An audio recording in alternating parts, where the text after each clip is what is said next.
Alam mo saan kami pinasok? Public school. Okay. Sa probinsya. So, lalong zero English. Middle East ka na, Probinsya pa. probinsya pa. Oh.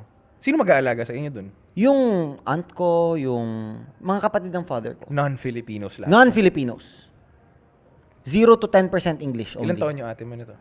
Tati ko noon was around 11 years old. Ako 9. Sobrang bata pa namin dalawa. Oh. Tapos pinasok kami sa public school.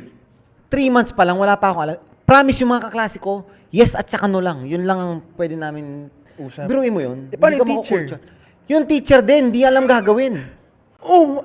Pinilit talaga ng father ko. So, nandun ka nang hindi mo naiintindihan lahat ng... Wala. As Huh? in. Ilang even- oras ka sa school? 8 hours. Pero pare, even yung mga teachers, hindi alam. Paano ko Ba't kayo kakausapin? in-accept dun, May no? English, public school eh.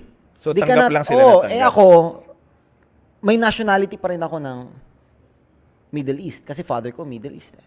Middle Eastern eh. So, tinanggap ka. Hindi ka pwede lang sabihin na hindi Citizenship ka natanggap. mo? Citizenship. Yes.